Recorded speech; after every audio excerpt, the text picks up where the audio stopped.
Today on Dr. Phil, he admits to hitting his wife. Jeremy hit me with a belt buckle. If the violence doesn't stop, I am afraid that I'm gonna die. So he grabs you, hits you, chokes you, and you're around for this. Why? Because I love him.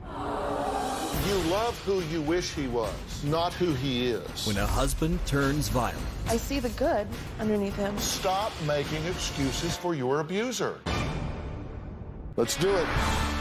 If we're going to do something here that matters, then we got to deal with the truth. Have a good show, everybody. Here we go. If I can help get this family back on track, are you willing to do that? Ready, free.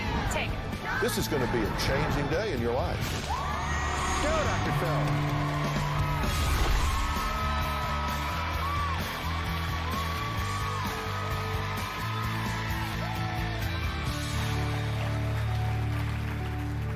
My first guest today is Gina, and she says that her fiance, Jeremy, is physically, emotionally, and sexually abusive. Now, these pictures are the only evidence that Gina says that she has regarding these attacks. Bruises on her neck and arm, a swollen, bloodied lip, and a hand with defensive wounds. Now, there were more, but she says Jeremy destroyed the others. It's pictures like these and stories like the ones you're about to see that made me launch my End the Silence on Domestic Violence campaign 2 years ago. All right? The fact is that 1 out of 4 women will fall victim to domestic violence at some point in their life. So I'm not going to stop talking about this if there's even the slightest chance that I can save 1 woman from joining that statistic. Now, sadly, my first guest, Gina, is one of these women. She says that she and her fiance, Jeremy, have been in about 50 fights in the last year. 50 fights. Jeremy disagrees and says that the number is closer to 20. Take a look. Because of Jeremy hitting me in my mouth, my smile looks crooked. He busted loose my 3 front teeth, wraps his hands around my neck, all of his body weight onto my throat.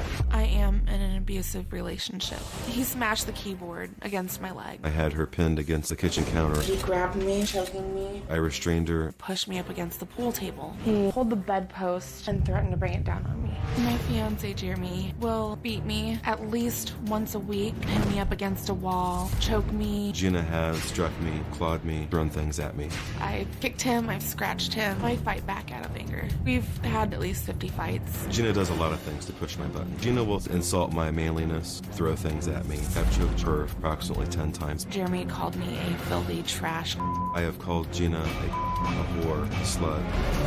Our first physical altercation occurred June 16th, 2011. He started yelling at me. I walked outside. Jeremy pushed me up against the frame of the garage door. My head hit right here. Gina threatened to key my vehicle. Gina and I ended up wrestling on the ground for control of the keys. My logic went in the trash and my emotions took over. He pinned me to the floor, pushing my face into the carpet, choked me, threw me on the ground like a rag doll. I didn't press charges because I figured it was just a one-time thing. Another time, we got into a really bad argument. Jeremy tore a ligament in my knee. I wrestled her to the bed with the intention of making her listen to me. He took my leg and turned it this way. We both heard a painful noise from her knee. At the hospital, we told them she fell off a ladder. It's really hard to believe if the violence doesn't stop. I am afraid that I'm going to die. Okay, can I set some ground rules right in the beginning? Because, Absolutely. you know, I take this very seriously. I take the topic very seriously, and I take y'all's relationship very seriously. So we've got to tell the truth. Because if you guys really, truly want to make a difference in your lives together, then it starts with truth and clarity. Can we do that? Seriously. My relationship with Jeremy means more to me than what other people think at this point. Mm-hmm. Why are you here? I'm here because I want the problems to end. And what are the problems? The problems are arguing. A second. This is the first test. I just asked you a question, and I'm going to ask you to take a deep breath and think about it. I said, what are the problems? Really, no kidding, unvarnished, cut to the chase. What's the problem here? The problem is the physical violence. And are you physically violent with her? Yes. How does it start, and what do you do? A lot of times when it starts, I snap, and I get angry, I yell, I scream at her, and I tend to be combative. I call her names, and we get physical. A lot of times it involves wrestling, and at its worst, choking. Okay, I listen very carefully to what people say. You said, I snap, I get aggressive, I yell, I call names, we get physical. So are you attempting to obviate your role in that, or are you saying that it's just something the two of you do together? What are you saying? No, I do become physical. Okay, so you become physical. What is the worst thing that you've done to her physically? The worst thing, there's been 2 times. One time when I injured her knee, and one time when I injured her teeth. Mm-hmm. You injured her knee to the point that she had to have surgery on it. And that was from pushing and her falling, right? And then another time, you say your arm slipped and you hit her in the teeth. Correct. And cracked her teeth.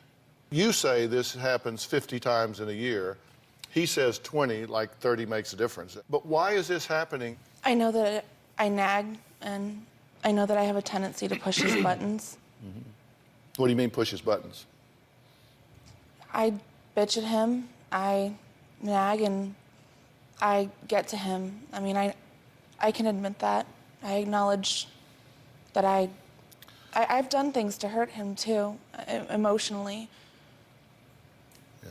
Why do you do that? Because I want him to feel the pain that he's made me feel. So you intend to hurt him. You say things that you know will hurt, that will cut him emotionally. I'm resentful, and honestly, I feel annoyed by his presence sometimes because I'm so resentful. So he hits you, grabs you, chokes you, pushes you physically, right? Yes. And you think part of that's your fault because you push the buttons and nag him and goad him. I don't know whose fault it is anymore. I've heard him say things like, it's your fault that I'm this way. You make me hit you. Mm-hmm. And when I think about it, after everything's said and done, some of it starts to make sense. I don't know if it's because I think about it too much, but some of it actually starts to make sense to me. What makes sense to you? The fact that I've hurt him, and that's why he just gets so angry that he would hurt me. So you say, okay, I get it now. I pushed him to the point that it's natural that he would do that. I think so. Yeah. So you've been at this a lot. You say 30 times, you say 50. According to Gina, you have choked her, you've pulled her hair, you've pushed her to the ground, shoved her face into the carpet, you've bruised her arms and legs, you have slammed her against the garage door, and you've thrown her on the ground like a rag doll. Correct. That's what she says. Do you agree with all that? I agree. You've done all that. You admit that you've wrestled her onto the bed. Your intention was to make her listen. So that's your approach to improving communication. I mean, wrestle her onto the bed, sit on top of her, because then I'll be more persuasive. At the time, that was my emotional response. Mm-hmm. That obviously isn't a logical. So you've torn a ligament in her knee. According to Gina, that she has slapped you several times, and you threatened to bash her head in with a bedpost. Let me just be sure I got this all right. He's choked you, pulled your hair, pushed you to the ground, shoved your face in the carpet, bruised your arms and legs, slammed you against the door, thrown you around like a rag doll, tore a ligament in your knee, broke out your teeth, and driven a nail through your arm. Yes. We're going to talk about why Gina says she won't leave her fiancé ever, in spite of everything we've just talked about. We'll be right back.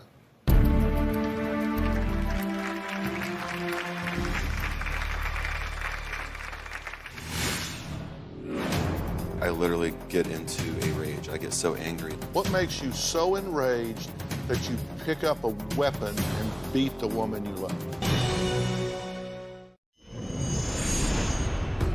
Gina and I have lied when speaking with other people about when she's had injuries. Jeremy gave me a black eye, and then he told everyone that I had had a seizure. I have epilepsy and I do have grand mal seizures. When Jeremy tore a ligament in my knee, he told his dad that I had fallen from a ladder while cleaning the gutters. Gina and I try to maintain the same story because we're obviously embarrassed about our behavior. Well, that was Jeremy talking about the lies he and Gina tell about her injuries. Now, Gina says that when she was 3 months pregnant, the unthinkable happened. She says that Jeremy raped her. Jeremy raped me while I was pregnant. He denied raping me for the longest time, and I tried explaining to him that no meant no. I brushed it off as miscommunication, that maybe I hadn't communicated with him well enough.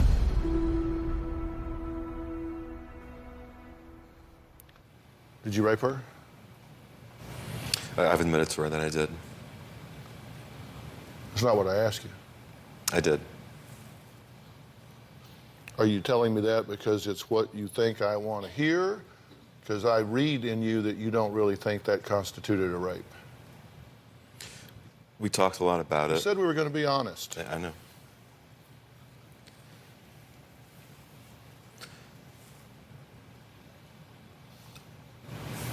Honestly, I've thought a lot about it, and my mind is pulled in a couple different directions about it. Regardless, I know that what I did hurt Gina, and it was wrong. All right, we'll come back to that, but continuing the hit parade, you've called her every name in the book. You've called her the B word, the word. You've called her whore, you've called her fat. Did he whip you with a belt? Yes. Did he take a keyboard and smash it into your legs? Yes. And he demeans you emotionally? Calls you fat? He's cheated on you? Yes. And you're around for this, why? Because I love him and I see the good underneath all the pain that he feels, all the resentment, because I know that he has a past similar to mine, and that was actually one of the reasons why we connected so well. All right. Well, hold that thought, because that's where we're going next. Now, earlier this year, Gina says that she suffered a whipping from Jeremy, a whipping that she'll never forget. The most painful injury I've sustained from our fighting was when Jeremy hit me with a belt buckle. I'm not even sure what the fight was about. It was probably really stupid and childish. Jeremy pushed me onto the bed so that I was on my stomach, folded the belt in half, and brought it down against my back as hard and as fast as he could, like that. I remember the sound that it made, and I remember the crack and the way it echoed throughout this room, and it makes me sick to my stomach. There was bleeding under the skin. My bruise is probably about the size of my 2 fists put together. What do you say about that? There's really nothing that I can say other than it was purely an emotional reaction during one of the fights we had. You say that as though you shift into another gear, and that kind of excuses it. Like, you know intellectually it's wrong, but emotionally you did it. You get that's not an excuse, right? Correct. Why do you permit this from yourself? Why do you accept this from you? I got a lot of questions about why you accept it from him, but I want to know why you accept this behavior from you. Honestly, it's one of those things where I literally get into a rage. I get so angry that my logic and my common sense just gets thrown out the window. Well, what makes you so angry? A lot of times it's reacting to the things that are done to me. Like what? What makes you so enraged that you pick up a weapon and beat the woman you love? A lot of times it's in response to things that are done to me previously. I mean, for example, Gina and I have had several fights where she's been the aggressor, or things have been thrown at me, things in the house have been destroyed or damaged, and I'm trying to stop her from doing these things. And this is your way of stopping her? You're going to beat her down where she won't do it anymore? What is it that was torn up in the house that was so valuable that you were willing to sacrifice your character, your definition as a man, and who you are and will be? What was it that was it a clock? Was it a chair? What is your character worth? What was it that was torn up that you said, for this, I'm willing to sacrifice who I have become as a man? Several times. It ranges from car keys, it can range from computer equipment, it could be food, and just other trinkets and things that are sitting out, whatever's within reach.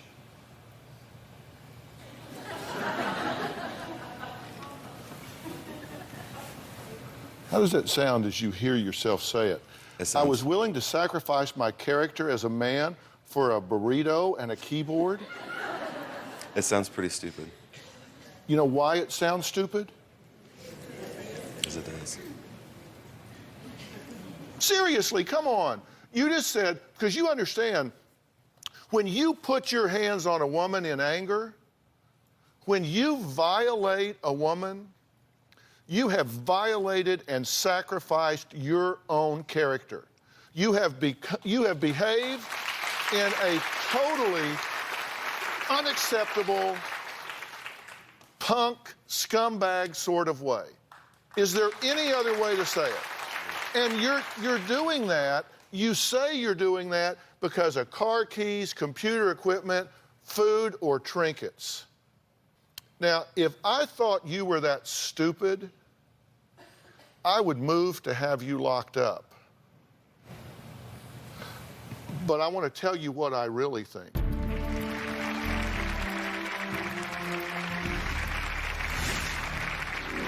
You just don't have the power to evoke this kind of response from someone. I would rather him yell at me than ignore me.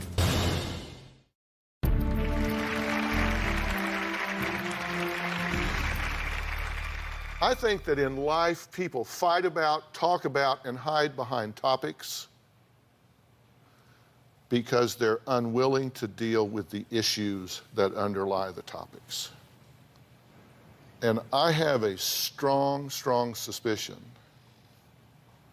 that you have been on the other end of this imbalance of power. I have the strong suspicion that you didn't have the strength, the size, the wherewithal to fight back. Tell me I'm wrong. You're not wrong.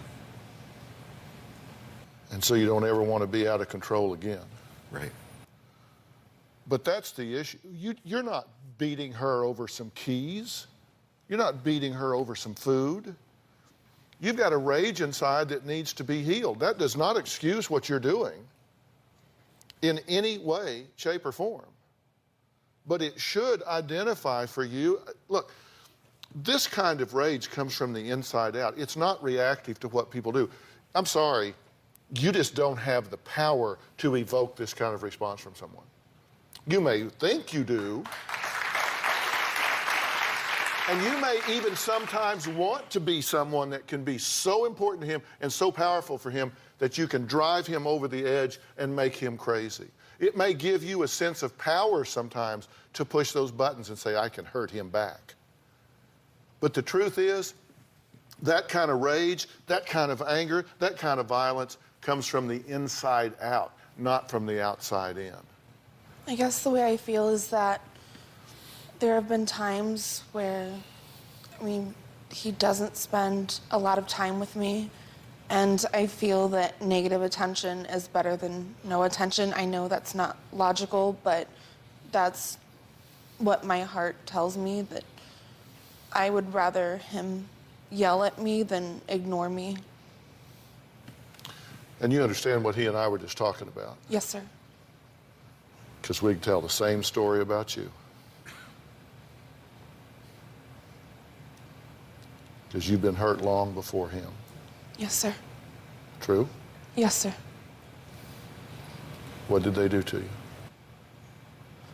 I was raped when I was 11. And did you feel powerless? Yes, sir. And when you think about it, does it put a knot in your stomach? Yes, sir.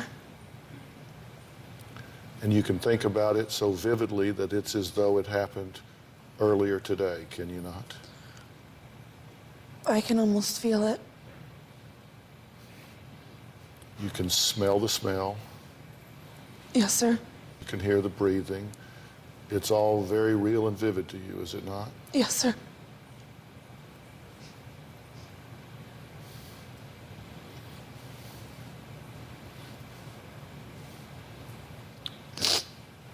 It changed who you were. Yes, sir.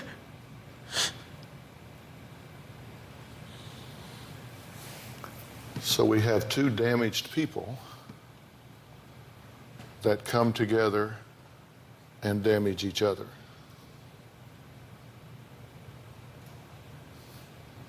True? Yes, sir.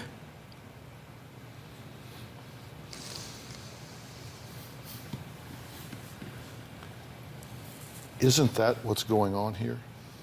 That's exactly what's going on. This isn't about keys. It's not even about knees or teeth.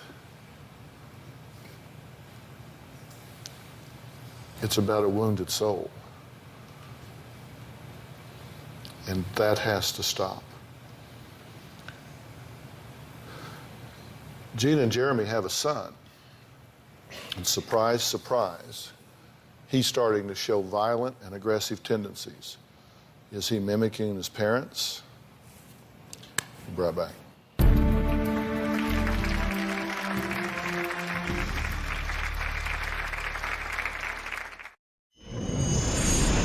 The way that our fights escalate is more of an analogy. If one party will bring a knife, the next person will bring a gun. Then the next person pulls out a rifle, the next person pulls out a grenade.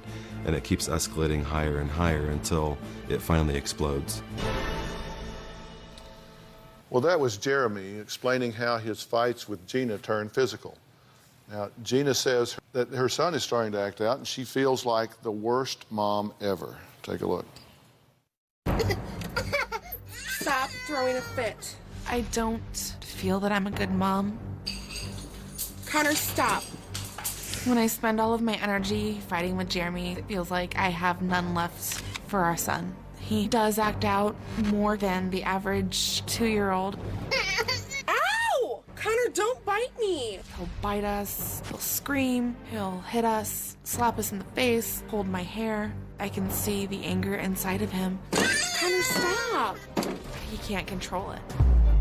I think he has seen what goes on between me and Jeremy, and he thinks it's perfectly acceptable. My biggest fear is that my son will grow up thinking that it's okay to hurt people. Okay. Gina, you just said in the tape piece that your son is starting to think this is perfectly okay.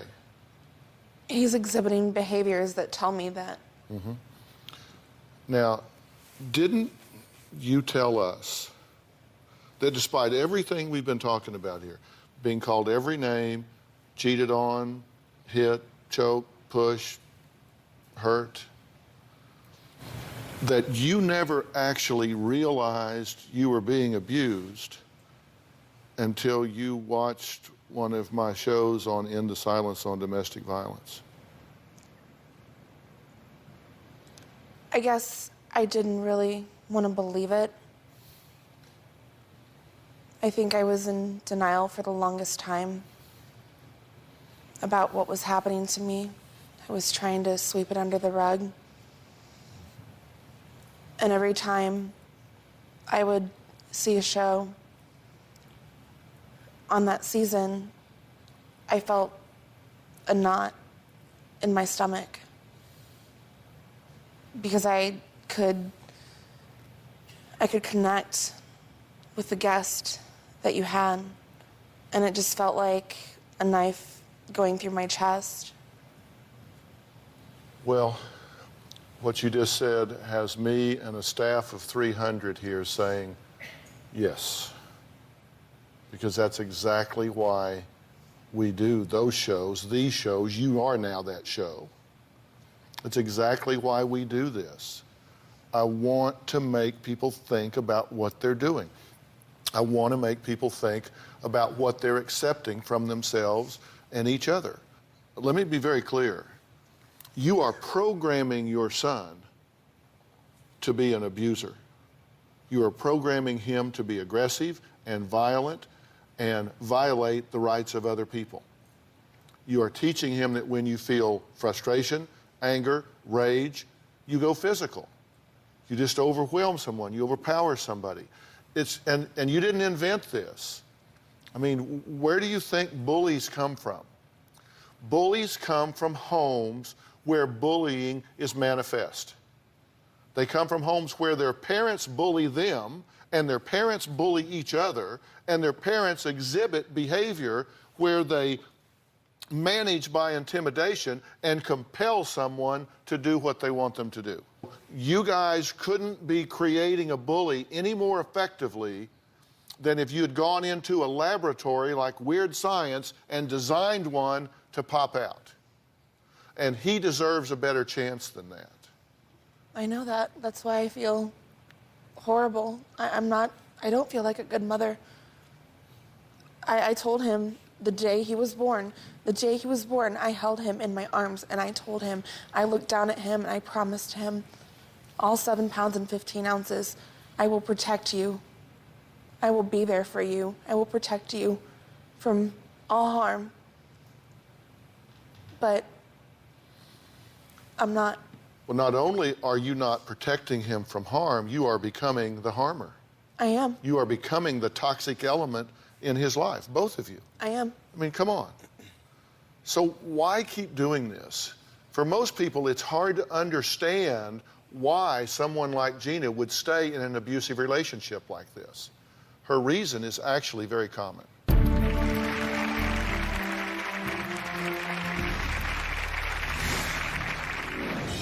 If Jeremy and I were to split up, I'd never be able to love another man again. I want to spend the rest of my life with Jeremy. I absolutely love Jeremy. I have never loved a man so much in my life. I don't excuse the abuse, but I do want to give Jeremy a chance because I can see the good that's underneath all the pain that he's feeling. If Jeremy and I were to split up, I'd never be able to love another man again. I want to spend the rest of my life with Jeremy. Well, interestingly enough, that can be a very short period of time if you continue what you're doing. That life you're going to spend the rest of with him, you guys understand here that you're playing a very dangerous game. We do. These things that you're doing, you're bigger, stronger, more powerful. That's why men can't put their hands on women in anger. There's an imbalance of power. It is unfair. It's not an even trade. And not that you should ever do it under any circumstance, but that is one reason you just don't put your hands on a woman in anger. It's not fair. Just like it wasn't fair when what was done to you was done to you. It wasn't fair when what was done to you was done to you. And you have to make some decisions right here, right now, today. This legacy has to stop. You were both hurt and abused until somebody says, I'm stopping that legacy right here. That will not be what I pass on to my child. It doesn't go generation to generation to generation. You can make a choice to change it. You can make a choice. You need a wake-up call to do it. Well, here I am. I want to be that wake-up call. And you have to stop being in denial. You have to stop making excuses. You have to stop trying to perpetuate this. You're not responsible for it. You say, well, I egg him on. Well, yeah, that's not smart. It's very cliche of you to say negative attention is better than no attention at all. But it's not acceptable. It is not okay for your son. It's not okay for your son. He deserves better than that. And you have to decide, you know what? I'm walking out of my history right now. I'm walking out of my history. I have a history of abuse. I have a history of being dominated, hurt, raped, molested, all of these things, but I'm walking out of that history right now. I'm going to stand up and walk out of it because I'm going to require more of myself. I'm going to require more of him. I'm going to require more for my child.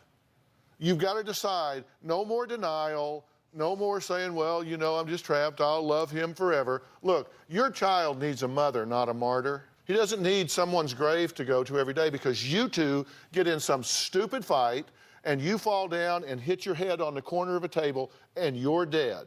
And you know what happens then? They bury you, they put you in prison for manslaughter, and your child goes to foster care. That's the future of this family if you don't wake up and do something different.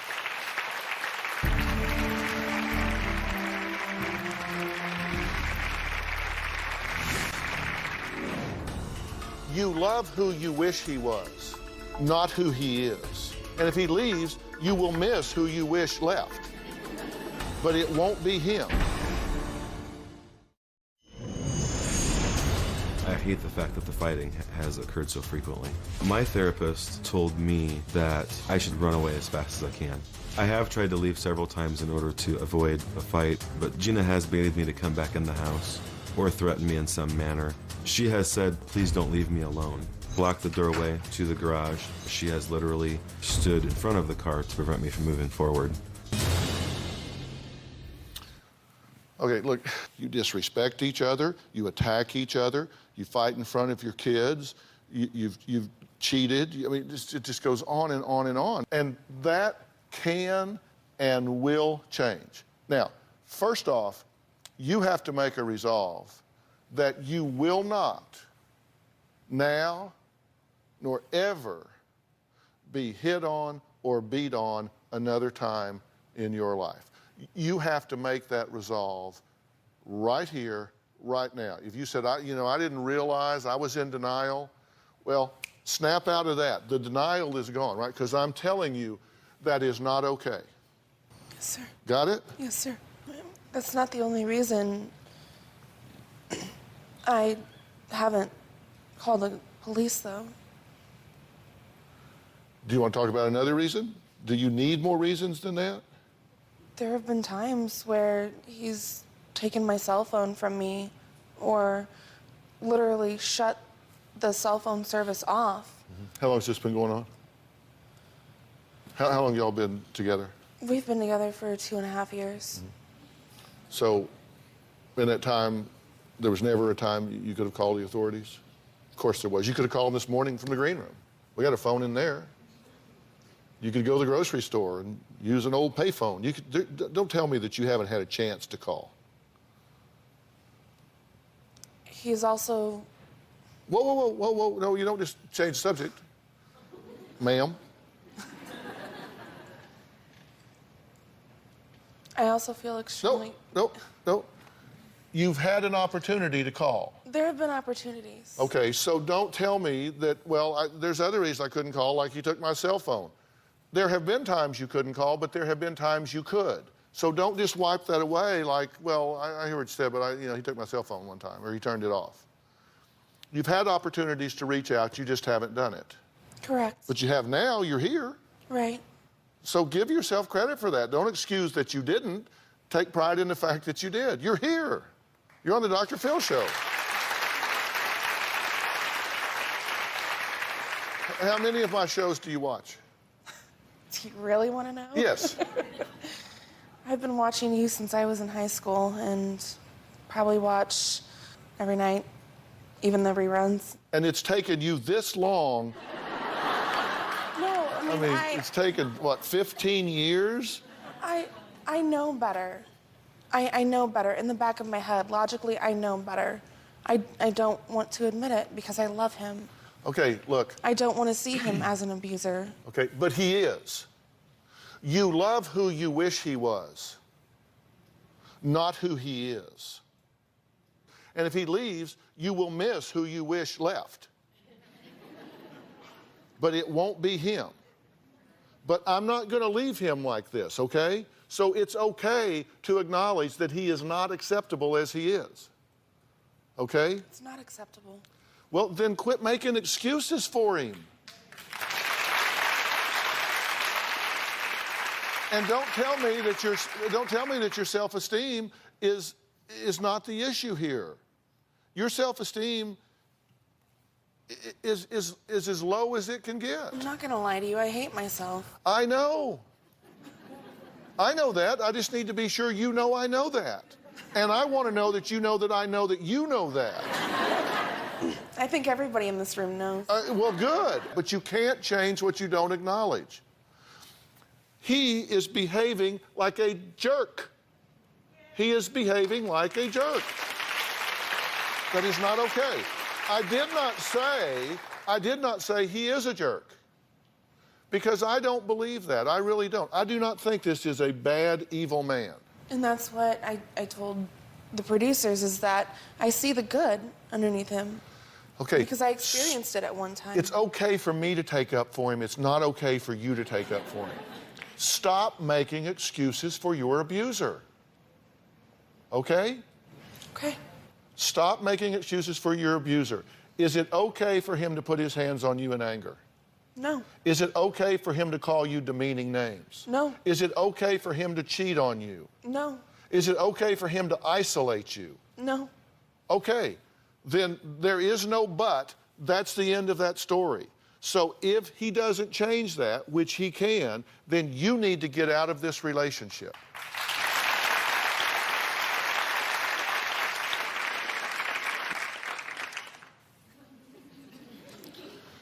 You know you got to change this. Yes, I do.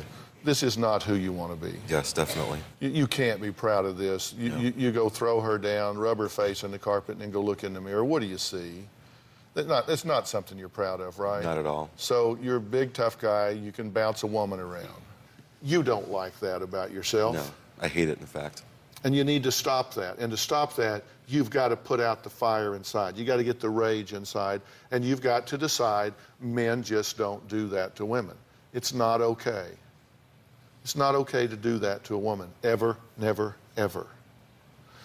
And if you continue to do it, I will haunt her till she prosecutes you and leaves you. I'm serious. I will.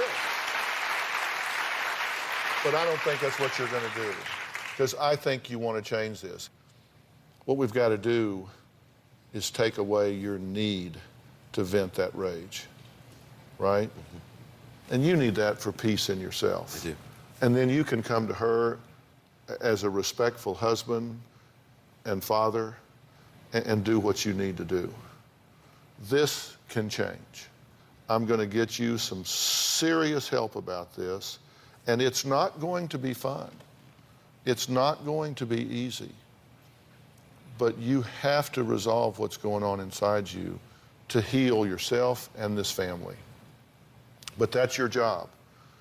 See, I think there's a role of the man in the family. And I think you're to be a leader, a provider, a protector, and a teacher. And you're violating every one of those right now. And you can't take up that mantle until you heal what's going on inside you. But I'm going to make that happen. I'm going to get you that help to help you turn that corner, okay? And I'm going to do exactly the same thing with you. Not as a couple right now, but individually. And we're going to give you the resources to hit the panic button if you need help to get you out of there. But I think he's going to surprise you. I hope so. I think he's going to surprise you, aren't you? Mm-hmm. I want to. Badly. All right, we're going to follow this very closely.